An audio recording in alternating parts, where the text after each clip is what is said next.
Hello दोस्तों, study rise YouTube channel पर आप सभी का बहुत बहुत स्वागत है। स्टडी राइज यूट्यूब चैनल पर टीजीटी पीजीटी के प्रैक्टिस सेट करवाए जा रहे हैं। इसी क्रम में आज हम सोशियोलॉजी का प्रैक्टिस सेट नंबर 16 लेकर आए हैं। तो चलिए शुरू करते हैं आज का वीडियो। आज का क्वेश्चन है क्वेश्चन नंबर 23। किस विद्वान ने जनजातीय समस्याओं के समाधान के लिए राष्ट्रीय उपवन की स्थापना का सुझाव दिया? तो किसने दिया है सुझाव? बेरेट एल्विन ने, शरत चंद्र राय ने, या मजूमदार ने, या फिर AR देसाई ने? तो जो राष्ट्रीय उपवन की स्थापना का सुझाव दिया था वो किसने दिया था? ऑप्शन नंबर ए यानी बेरियर एल्विन ने सुझाव दिया था। ठीक है, जनजातीय समस्याओं के समाधान के लिए राष्ट्रीय उपवन की जो अवधारणा दी थी, ठीक है, या फिर स्थापना का जो सुझाव दिया था या जो वर्ड प्रयोग किया था राष्ट्रीय उपवन, फर्स्टली वो किसने किया था? वेरियर एल्विन ने। किसने किया था? वेरियर एल्विन ने। तो राइट आंसर होगा option number A. Next question number 24। सर्वप्रथम प्रभु जाति की अवधारणा किसने विकसित की? तो किसने विकसित की है प्रभु जाति की अवधारणा? ऑप्शन में है NK बोस, A बिताई, या MN श्रीनिवास, या फिर योगेंद्र सिंह। तो प्रभु जाति की अवधारणा किसने दी है? सबको पता है मोस्टली। तो ये किसने दी है? MN श्रीनिवास जी ने। किसने दी है प्रभु जाति की अवधारणा? MN श्रीनिवास जी ने। अच्छा, नेक्स्ट क्वेश्चन नंबर 25। संस्कृतिकरण एवं ब्राह्मणीकरण की अवधारणा किसने दी है? ठीक है, क्या पूछा है? संस्कृतिकरण एवं ब्राह्मणीकरण की अवधारणा किसने दी है? तो ऑप्शन है श्रीनिवास शास्त्री, या रवि शास्त्री, या श्री MN श्रीनिवास, या फिर SP श्रीनिवास। तो जिसने प्रभु जाति की अवधारणा दी है उन्होंने किसकी दी है? संस्कृतिकरण और ब्राह्मणीकरण की भी अवधारणा उन्होंने ही दी है। तो कौन हो गया राइट आंसर इसका? MN श्रीनिवास। कौन हो गया? Option number C, MN Srinivas. ठीक है, नेक्स्ट क्वेश्चन नंबर 26। अनुसूचित जाति शब्द का प्रयोग सर्वप्रथम कब किया गया था? क्या पूछा क्वेश्चन में? अनुसूचित जाति शब्द का प्रयोग सर्वप्रथम कब किया गया था? तो ऑप्शन में है 1940 में, 1935 में, या 1947 में, या फिर 1952 में। तो अनुसूचित जाति शब्द का सर्वप्रथम प्रयोग किया गया था 1935 में, यानी ऑप्शन नंबर बी 1935 में सर्वप्रथम अनुसूचित जाति शब्द का प्रयोग किया गया था। Next question number 27। निम्न में से दुर्बल वर्ग कौन नहीं है? तो किसे दुर्बल वर्ग नहीं माना गया है? देखते हैं। ऑप्शन है अनुसूचित जाति, अनुसूचित जनजाति, लघु सीमांत कृषक और औद्योगिक श्रमिक। तो किसे दुर्बल वर्ग नहीं है, नहीं माना गया दुर्बल वर्ग? तो वो किसे नहीं माना गया है? ऑप्शन नंबर डी यानी औद्योगिक श्रमिक क्या है? एक दुर्बल वर्ग नहीं है। औद्योगिक श्रमिक क्या दुर्बल वर्ग नहीं है। जबकि अनुसूचित जाति, अनुसूचित जनजाति और लघु सीमांत कृषक को दुर्बल वर्ग माना गया है। ठीक है, तो ऑप्शन नंबर डी इसमें राइट आंसर होगा। अच्छा, नेक्स्ट क्वेश्चन नंबर 28। लोकसभा के कुल 542 स्थानों में से कितने स्थान अनुसूचित जनजातियों के लिए सुरक्षित हैं? क्या पूछा है? 542 स्थानों में से कितने स्थान अनुसूचित जनजातियों के लिए सुरक्षित रखे गए हैं? तो ऑप्शन है इसमें 40, 41, 43 या 42। तो क्या राइट आंसर होगा? ऑप्शन नंबर डी यानी 42, 42 स्थान जो हैं वो अनुसूचित जनजातियों के लिए सुरक्षित रखे गए हैं। कितने स्थान? 42 स्थान अनुसूचित जनजातियों के लिए सुरक्षित रखे गए। ठीक है, अच्छा, नेक्स्ट क्वेश्चन नंबर 29। लोकसभा के कुल 542 स्थानों में से कितने स्थान अनुसूचित जातियों के लिए सुरक्षित हैं? अब क्या कहा है? अनुसूचित जातियों के लिए। पहले क्या पूछा था? अनुसूचित जनजातियों के लिए। ठीक है, अंतर देखिएगा इसमें। अच्छा, इसमें ऑप्शन है 76, 77, 78 या 79। तो कितने स्थान हैं वो अनुसूचित जातियों के लिए सुरक्षित हैं? तो वो हैं ऑप्शन नंबर डी, यानी 79 स्थान सुरक्षित हैं। किसके लिए? अनुसूचित जातियों के लिए। ठीक है, एससी के लिए कितने स्थान सुरक्षित हैं? तो 79। जबकि एसटी के लिए पूछा जाएगा तो कितने रह जाएंगे? तो 42 करने हैं आपको। ठीक है, तो इसका option number D right answer होगा। अच्छा, नेक्स्ट क्वेश्चन नंबर 30। किसके द्वारा सर्वोदय कार्यक्रम की रूपरेखा तैयार एवं प्रस्तुत की गई? तो किसके द्वारा सर्वोदय कार्यक्रम की रूपरेखा तैयार की गई? तो इसमें ऑप्शन है आचार्य कृपलानी, महात्मा गांधी, विनोबा भावे या जयप्रकाश नारायण। तो जो सर्वोदय कार्यक्रम की रूपरेखा तैयार एवं प्रस्तुत की गई थी वो किसके द्वारा की गई थी? ऑप्शन नंबर सी, यानी विनोबा भावे के द्वारा की गई थी।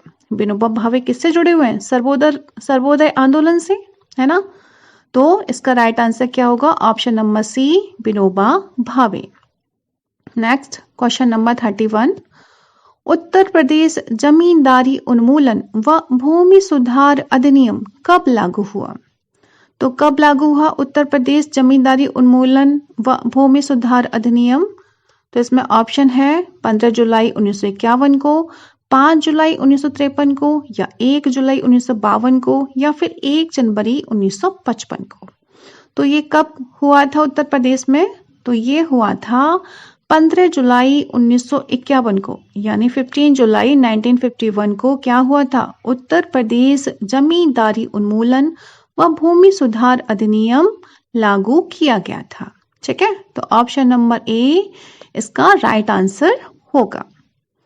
अच्छा, नेक्स्ट क्वेश्चन नंबर 32। संविधान के किस अनुच्छेद में अनुसूचित जातियों एवं अनुसूचित जनजातियों के लिए सरकारी नौकरियों में आरक्षण की व्यवस्था की गई है या फिर व्याख्या की है? ठीक है, तो कौन से अनुच्छेद में कहा गया है सरकारी नौकरियों के लिए आरक्षण की बात किसमें कही गई है? तो अनुच्छेद 325, अनुच्छेद 324, या अनुच्छेद 338, या अनुच्छेद 335। तो ये किसमें व्यवस्था की गई है आरक्षण की? तो ये की गई है ऑप्शन नंबर डी, यानी अनुच्छेद 335 में। अनुच्छेद 335 में क्या किया गया है? SC ST के लिए सरकारी नौकरियों में आरक्षण की व्याख्या की गई है। ठीक है, ये सब याद करके रखेंगे क्योंकि ये क्वेश्चन बहुत बार पूछा जाता है। तो कौन सा? अनुच्छेद 335 में क्या दिया गया है? SC ST के लिए सरकारी नौकरियों में आरक्षण की व्यवस्था की गई है। अच्छा, नेक्स्ट क्वेश्चन नंबर 33। अछूत जातियों को निम्नलिखित में से किस नाम से पुकारा जाता है? क्या पूछा है? अछूत जातियों को निम्नलिखित में से किस नाम से पुकारा जाता है? तो देखते हैं, दलित वर्ग, ब्राह्मण जातियां, हरिजन, उपयुक्त सभी। तो इसमें से अछूत जातियों को ये सभी कहा जाता है, यानी कोई दलित वर्ग भी कहता है, ब्राह्मण जातियां भी कहा जाता है, हरिजन भी कहा जाता है। ठीक है, तो इसका राइट आंसर क्या हो जाएगा? ऑप्शन नंबर डी, यानी उपयुक्त सभी कहा जाता है। Next question number 34। यह कथन किसका है कि अस्पृश्य जातियां वे हैं जिनके स्पर्श से एक व्यक्ति अपवित्र हो जाए और उसे पवित्र होने के लिए कुछ कृत्य करने पड़े? तो ये किसने कहा है? देखते हैं, ऑप्शन है doctor DN Majumdar, Adam Smith, doctor KN Sharma, या उपयुक्त सभी। तो ये जो कथन है कि अस्पृश्य जातियां वे हैं जिनके स्पर्श से एक व्यक्ति अपवित्र हो जाए और उसे पवित्र होने के लिए कुछ कृत्य करने पड़े, तो ये कहा है, किसका कथन है? ऑप्शन नंबर सी, यानी डॉक्टर KN शर्मा। किसका कथन है? डॉक्टर KN शर्मा क्या कहते हैं कि अस्पृश्य जातियां वे हैं जिनके स्पर्श से एक व्यक्ति अपवित्र हो जाए और उसे पवित्र होने के लिए कुछ कृत्य करने पड़े। ठीक है, तो option number C right answer होगा इसमें। अच्छा, नेक्स्ट क्वेश्चन नंबर 35। किसने कहा है कि अस्पृश्य जातियां वे हैं जो विभिन्न सामाजिक एवं राजनीतिक निर्योग्यताओं से पीड़ित हैं, जिनमें से बहुत सी निर्योग्यता उच्च जातियों द्वारा परंपरागत रूप से निर्धारित और सामाजिक रूप से लागू की गई हैं? तो ये किसने कहा है? देखते हैं ऑप्शन है इसमें मजूमदार एवं मदान, डॉक्टर DN मजूमदार, सी है श्री कृष्ण दत्त भट्ट और डी है हट्टन।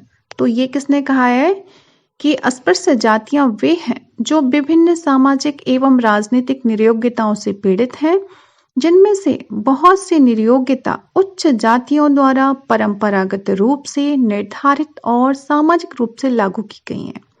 तो ये कथन है किसका है? डॉक्टर DN मजूमदार का, यानी option number B doctor DN Majumdar का कथन है ये। तो राइट आंसर क्या होगा? Option number B.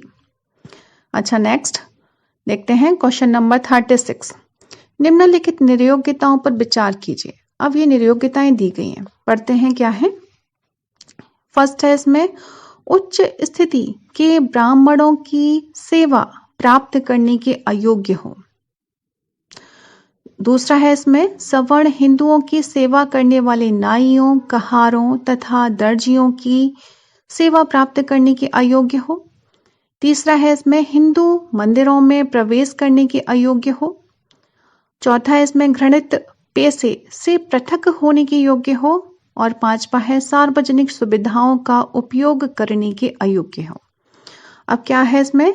हट्टन के अनुसार अस्पृश्य जातियों को निर्धारण करने वाली निरयोग्यताओं में सम्मिलित है। अच्छा, जो हट्टन ने जो निरयोग्यताएं बताई हैं उनमें से कौन कौन सम्मिलित है? इन पांचों में से हमें चूज करना है। तो इसमें से कौन कौन से हो जाएंगे? देखो, उच्च स्थिति के ब्राह्मणों की सेवा प्राप्त करने के अयोग्य हो, ये सही है, ठीक है, एक हो जाएगा। अच्छा, दूसरा है सवर्ण हिंदुओं की सेवा करने वाले नाइयों, कहारों तथा दर्जियों की सेवा प्राप्त करने के अयोग्य हो, तो ये भी सही है। अच्छा, हिंदू मंदिरों में प्रवेश करने के अयोग्य हो, तो ये भी सही है। और चौथा है घृणित पेशे से पृथक होने के योग्य हो, तो ये नहीं है, ठीक है, फोर्थ नहीं है। अच्छा, फिफ्थ है सार्वजनिक सुविधाओं का उपयोग करने के अयोग्य हो, तो ये भी सही है। यानी इस तरह से कौन कौन से सही हो गए हमारे? 1, 2, 3 और 5। तो इसमें ऑप्शन देखते हैं। फर्स्ट ही इसमें दिया हुआ है ए ऑप्शन, 1, 2, 3 और 5। तो इसका राइट आंसर क्या होगा? Option number A is the right answer. Next question number 37। वर्तमान समय में अस्पृश्यों की मुख्य समस्या निम्नलिखित में से कौन सी है? तो कौन सी समस्या है वर्तमान में? सामाजिक है, धार्मिक है, आर्थिक है, या ए और सी दोनों है? तो वर्तमान समय में अस्पृश्यों की मुख्य समस्या कौन सी है? तो सामाजिक है और आर्थिक है, ठीक है, दोनों ही समस्याएं, यानी ए और सी दोनों ही समस्या, यानी option number D right answer होगा। इसमें कौन सा राइट आंसर होगा? ऑप्शन नंबर डी, ए और सी दोनों हैं। अच्छा, नेक्स्ट क्वेश्चन नंबर 38। संविधान के किस अनुच्छेद में यह प्रावधान है कि राज्य किसी नागरिक के विरुद्ध केवल धर्म, मूल वंश, जाति, लिंग, जन्म स्थान अथवा इनमें से किसी एक के आधार पर कोई विभेद नहीं करेगा? ये कौन से अनुच्छेद में दिया गया है? तो देखते हैं, अनुच्छेद 15, अनुच्छेद 16, अनुच्छेद 19 या अनुच्छेद 25। तो ये जो कहा गया है वो किस में कहा गया है? ऑप्शन नंबर ए, यानी अनुच्छेद 15 में कहा गया है। क्या कहा गया है 15 में? कि राज्य किसी नागरिक के विरुद्ध केवल धर्म, मूल वंश, जाति, लिंग, जन्म स्थान अथवा इनमें से किसी एक के आधार पर कोई विभेद नहीं करेगा, ठीक है। तो option number A right answer होगा इसमें। तो आज के लिए बस इतना ही फ्रेंड्स। यदि वीडियो पसंद आती है तो लाइक, शेयर, कमेंट अवश्य करें और जो भी चैनल को फर्स्ट टाइम विजिट कर रहे हैं वो चैनल को सब्सक्राइब कीजिए। Thanks for watching my video.